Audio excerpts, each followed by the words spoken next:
gospel of our Lord Jesus Christ according to John. Glory to you, Lord Christ. When Mary came where Jesus was and saw him, she knelt at his feet and said to him, Lord, if you had been here, my brother would not have died. When Jesus saw her weeping, and the Jews who came with her were also weeping, he was greatly disturbed in spirit and deeply moved. He said, Where have you laid him? They said to him, Lord, come and see. Jesus began to weep. So the Jews said, See how he loved him. But some of them said, Could not he who opened the eyes of the blind man have kept this man from dying? Then Jesus, again greatly disturbed, came to the tomb. It was a cave, and the stone was lying against it. Jesus said, Take away the stone. Martha, the sister of the dead man, said to him, Lord, already there is a stench because he has been dead for 4 days. Jesus said to her, Did I not tell you that if you believed, you would see the glory of God? So they took away the stone, and Jesus looked upward and said, Father, I thank you for having heard me. I knew that you always hear me. But I have said this for the sake of the crowd standing here, so that they may believe that you sent me. When he said this, he cried with a loud voice, Lazarus, come out. The dead man came out, his hands and feet bound with strips of cloth, and his face wrapped in a cloth. Jesus said to them, Unbind him and let him go. The gospel of the Lord. And praise to you, Lord Christ.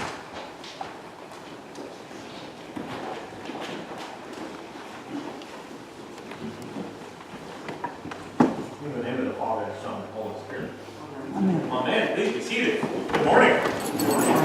Well, I was only in reading the gospel this morning that I really reflected or listened to or heard for the first time. When Jesus was moved, and this isn't what I'm going to talk about, but Jesus was moved when he saw how moved the community was. It's touching that our Lord is so affected by the gathered community. He was touched by the brothers and sisters gathered there at Lazarus' tomb, but also by the fellow Jews who came to mourn his death. And Jesus saw this and was affected by this, which is a wonderful segue and leads up beautifully to what we're about to talk about, which is All Saints, which is the celebration of the gathered saints, or all of the saints, which we will communicate a little more in a second. But our Lord is affected by the community, and not just by the death of Lazarus, but the community's response to the death of Lazarus.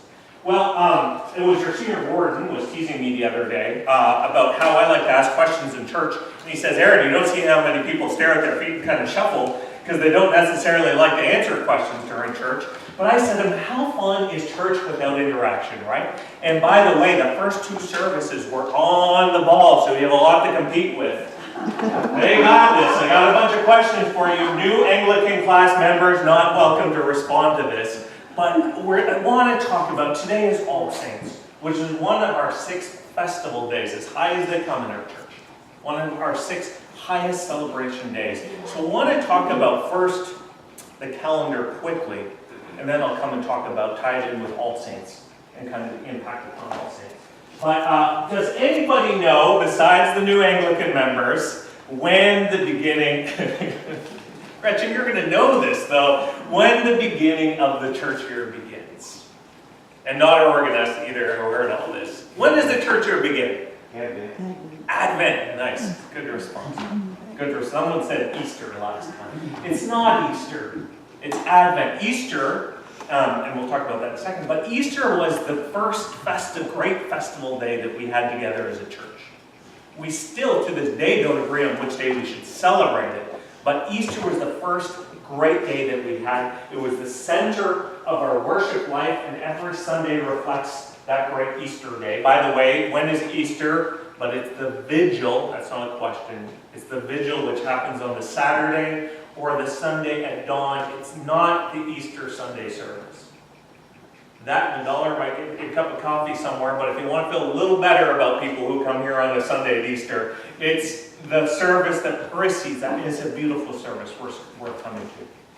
But our forefathers said, gee, we have the center of the church year, which is Easter. We need a beginning of the church year. And so they picked Advent. When is Advent this year?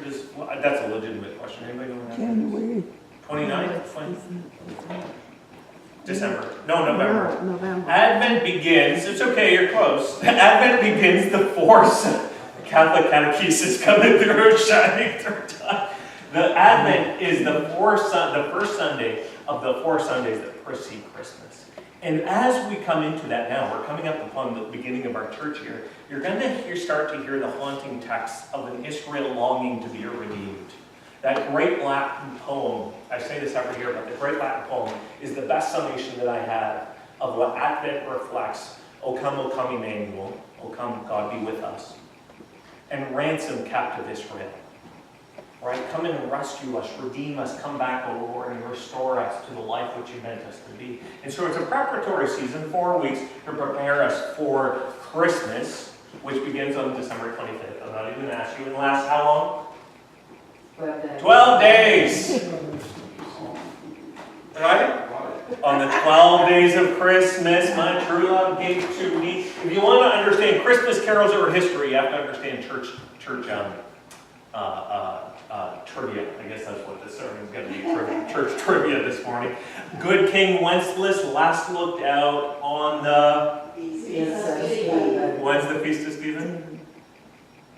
December 26th, right? And the Holy Innocents, the 27th. See, most of the world, and I'm going to do this year too, from beginning Thanksgiving, we're going to drink, and eat, and chocolate, and by the time Christmas Day rolls around, they're thinking, oh man, my time, is this thing almost over? But if we used it, if it's a preparatory season, and this is more of a spiritual reflection, if you have a preparatory season for a big feast, if you're prepared for it, then the feast has more significance in your life. If you're preparing and steadfastly, and that's what Advent is spiritually. It's a preparation for the coming of Christ, whose birth we celebrate on the 25th. It's the Feast of the Incarnation, lasts for 12 days. After Christmas, 12 days comes January 6th. I see, that's a good response. She said January 6th. What is celebrated on January 6th? Epiphany, right? So where in Christmas we celebrate the coming of God as human, Epiphany we celebrate the revelation of God through His Christ. A slightly different theological nuance, but one we celebrate the birth, the other one is we celebrate His revelation of what it means to be godly, what it means to be holy, what His soteriology is, if you want a $10 word, what all this stuff means. And so we have the baptism of our Lord where the Spirit is revealed. Epiphany comes after that, and then we go into Epiphany for 7 or 8 weeks, and what comes up after that? Mardi Gras. The long season of Mardi Gras. Interesting. Mardi Gras started when Mardi Gras. So when does Mardi Gras begin? The day before Lent. Tuesday. What we used to call Fat Tuesday or Shrove Tuesday or Pancake Tuesday up north. It's the day before you prepare for the long Lenten fast, when you have all that butter and sugar and fat sitting in your cupboards and it's going to go bad. What do? You make a ton of pancakes, king cake. You make a ton of pancakes. And that's where Mardi Gras emerged, right? Hey, tomorrow's the fasting. Today we're going to go all out. New Orleans took it to the next level, way to the next level. But that's where the celebration came. Hey, let's get rid of the pancake batter or the flour in the cupboard. And then we go to Ash Wednesday, where we get the ashes, the solemnity at the beginning of the season. And then we go through the preparatory rites, the preparatory season, what was used to be used for preparation for baptism, the 40 days, not including Sundays. I'm flying through this because I want to get to All Saints. I'll talk about this more in detail, but 40 days, not including Sundays, and then we get to Holy Week. Then we get to Easter. How many days in Easter? 50. It's a really good guess. Really good guess. There's nothing wrong with that because you think about Easter week, right? The Holy Week, Monday, Thursday, Good Friday. There are 50. It was a good, someone said the exact same thing earlier.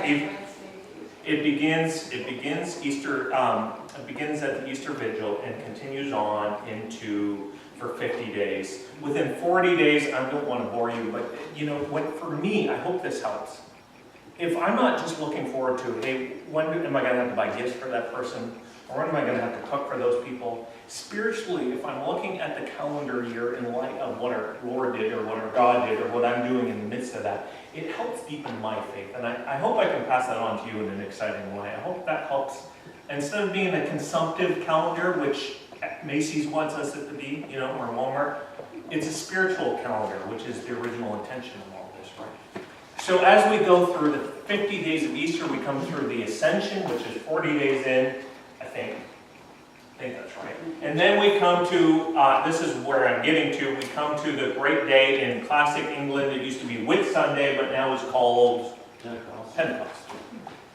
Because Pentecost is the birth of the church. Much like, this is where we start to become, it's not that we're not important before, but this is where we take on importance. Everything before this, we're talking about Jesus. We're talking about God. We're talking about what He's doing. But when it comes to the season of Pentecost, we're saying, hey, now it's your turn, guys. Now it's my turn, Aaron. Now's when I start to live this transformed, transfigured reality of living in the Spirit in the world, and where it begins to impact the world. Much like the book of Acts is not the end of the story of the church, it's the beginning. So too, Pentecost is the season, the beginning of the season, where I start to have an incredible impact on the world, lived in the Spirit. So, anybody know what the season after Pentecost is called? We're in it now. It's green and it lasts forever and it gets boring. What is it called? The season after Pentecost is actually the best way of describing it. But it's also called ordinary season. Post-Pentecost. It's also called ordinary season. And here's where I was going with all that. So you follow the calendar: preparation for Christ, birth of Christ, revelation of Christ, preparation for death of Christ, resurrection of Christ, birth of the church. And then we come to All Saints. This is the first holiday that we have today, where we're celebrating each other. This is the first time when we say, Jeanette, it's amazing to be in communion with you. We would have never discovered each other if God had not called us together and brought us to the same church to be a community, because our paths would have not crossed. The same with us, Jenny and Ed. It would not have happened had it not been for God gathering all of the saints and bringing them together and saying, you're mine and you're my church. And unlike this is not the time when we commemorate the dead. That's actually tomorrow, where we remember the faithful departed, although we will today. It's all of the saints through history. It's that moment in Revelation that we're anticipating. You saw the reading today, where God says, I know you hurt now. I know there's death now. I know there's dying now. But you, beloved, who have stayed faithful to me, I'm going to rebuild creation. You're going to see it. I'm going to unite the heavens and the earth, and I'm going to restore all people to their proper form. And it's those of us, the ecclesia. The ecclesia is the early word for church. It means those who are called out to be, to give witness to live, to show, to display something different than what everybody else has. Not in arrogance. This is not God going, duck, duck, duck, goose, you get into heaven. Duck, duck, duck, goose, you get into heaven. Right? That's not the story. It's, Bill, come with me. I want you to show to Don what it means to be in partnership with Christ, what it means to be redeemed by God. Bob, you the same deal.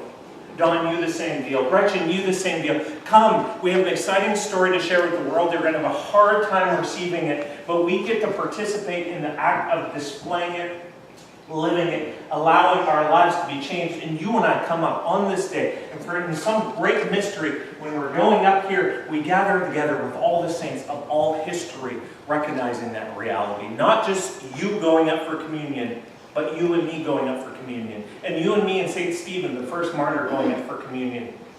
Anybody here run a marathon ever? Half marathon, 5 marathon? 10K is good. 10K is good. David, marathon. What happens in the last mile of a marathon? What helps though? Does anything help that last mile? You see the finish line, right? What about the crowds that are standing at the finish line saying, David, you run 25.2 miles, you can do it. One more mile, you're amazing, you got this, you have this. David, you can do it. Dawn, you can do it. Gretchen, you can do it. That the witnesses are gathered in our support, long for us to accomplish our goal, to end our lives in faithful witness to our Lord. That's this amazing thing that we celebrate, because doing it alone is hard. But when you're I run alone. I run half marathons alone. And that last mile is hard. When you have 1,000 people cheering you on, it's a whole lot easier. And so this is a celebration of what today is, that we're not a people against each other, we're a people for each other. And here's my challenge to myself, and I share it with you not in guilt, but I'm asking you to reflect upon this well, because I reflected upon this last night. With these millions upon millions of witnesses looking upon my life, cheering me on, Aaron, stay faithful, stay the course, stay strong, witness, display something different than the rest of the world. If a Martian who had no concept of my inner life came and looked at my life, that classic Martian anthropologist, if he looked at, Aaron, here's what your life looks like, what would my life show that I believed and loved? What would my life say, give witness to in the world? Does my life look absolutely any different than my next door neighbor who's not a person of faith? Do I just pray a little bit more, feel a little bit better on a Sunday? Or is that Martian going to look at that and say, wow, there's something weird about this guy? Because everything that he does, everything he puts his money to, his time to, his effort to, his relational to, it's not about, it's something different. That guy's life has been transformed in a way that this person hasn't, and it's displaying itself in how he lives it. This isn't for you. I'm not pointing fingers at you, I'm pointing fingers at me, because this is what hit me last night. And I realized that so often I make my decisions just like everybody else does. Write my checks just like everybody else does. Nothing so wrong with that. But I long that when those witnesses gather around me at that finish line, when we are witnessing the new Jerusalem coming down out of the sky, that's a metaphor, don't take that too literally. It's a beautiful image of God recreating creation. When we witness that, my Lord comes to me and says, and those witnesses say to me, man, your life displayed what you believed, Aaron. Not your belief about tax policy, not your belief about stupid things, but your life was lived in a manner that it looked like you loved your God and you loved your church. And you displayed that witness avidly right to the finish line as I was cheered on through it. My question for you is, what does your life look like? What's it displaying? What will the saints say about you as they watch over you, cheering you on? Amen.